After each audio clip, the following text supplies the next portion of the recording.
Ciao, sono Caruso. Non so se lo vedete, ma sono su un letto d'ospedale. State tranquilli, non è per me, sto accudendo una persona molto cara che in questo momento si sta operando. Prendo la palla al balzo per fare il punto della situazione. Vi metto qua così almeno posso avere le mani libere. Allora, stando in ospedale, stranamente si ritrovano tante cose molto importanti, come per esempio il sorriso, la gioia negli occhi delle persone che ce l'hanno fatta, la sensazione spiacevole del sentire la sofferenza altrui, ma la bellezza del capire come fare a star vicino, anche con un piccolo gesto. Ora, dobbiamo necessariamente andare in un ospedale per ritrovare questo nella vita? Beh, vi auguro di no, ok? Vi auguro di no. Però noi siamo bombardati costantemente da una società che ci vuole vendere la macchina migliore, che vuole vendere il silicone nelle tette delle donne, che vuole vendere le goccioline per far crescere i capelli agli uomini. E ci sono tante persone che si lamentano perché non riescono ad arrivare a un livello, diciamo, standardizzato, e si sentono inferiori e si sentono male e cominciano a lamentarsi.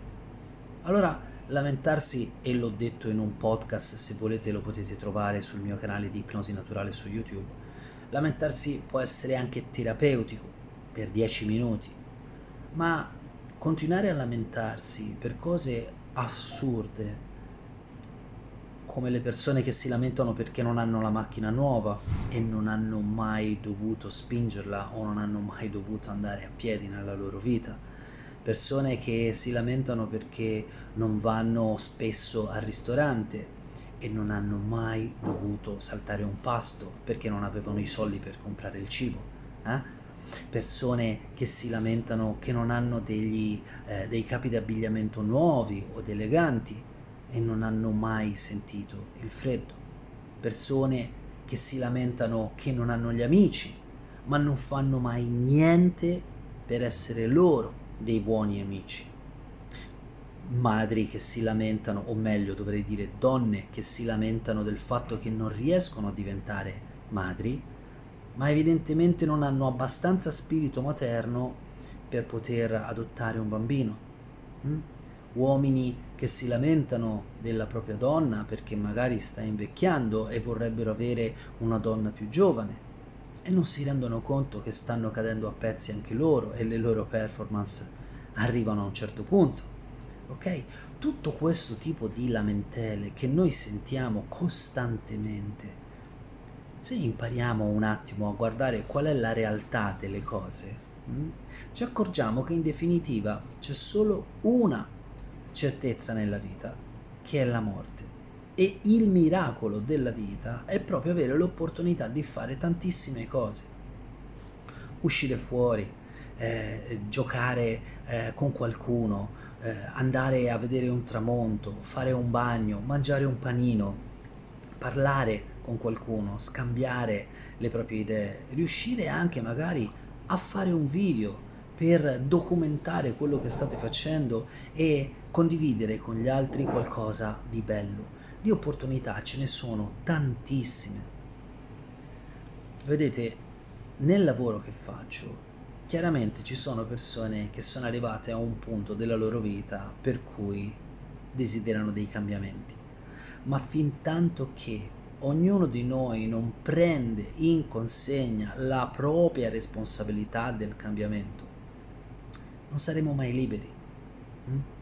E allora torno all'origine di questa benedetta stanza di ospedale.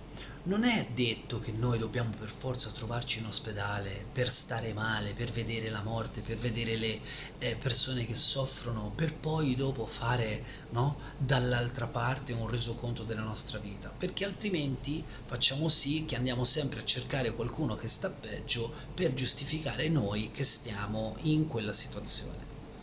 Però non è nemmeno giusto credere a tutte le baggianate che ci raccontano alla televisione o meglio dire vi raccontano, perché io è già più di 20 anni che non ho la televisione, però ne sento dire tante dai miei clienti. Sento che tante persone si lamentano per delle cose assolutamente futili. E allora sì, fatelo un passo oltre nella vostra vita, eh? Rincuoratevi, siamo tutti insieme in un grande calderone di esperienze. Ci saranno quelle belle e ci saranno quelle brutte. Se volete essere sempre e solo al top, sappiate che farete una vita di inferno, ok? La farete di inferno. Non si può essere sempre vincenti. È anche la colpa un po' della generazione che ha cambiato il motto: l'importante è partecipare, cioè essere partecipativi, quindi essere presenti. La presenza è importante, essere presenti è importante, esserci totalmente nella vita. E beh, questo l'importante è partecipare, è stato cambiato con l'unica cosa importante è vincere. E siccome sappiamo che c'è soltanto un vincitore per ogni competizione, quanti scontenti stiamo generando su questo pianeta? Riflettete un po' su quello che ho detto, se vi serve. Se invece avete trovato un metodo per essere felici, gioiosi, entusiasti, soddisfatti della vostra vita, beh, insomma, il mio consiglio è condividetelo in un video e in ogni caso sono fiero di voi, fate del vostro meglio. Io vi saluto da questa stanza purtroppo ancora vuota perché sto aspettando che questa persona ritorni e non vedo l'ora che ritorni per abbracciarla e sorriderle. E niente, da Caruso Colzi è tutto. Questo è un video un po' diverso rispetto ai miei, però ci tenevo tanto a fermare questo punto. Buona serata.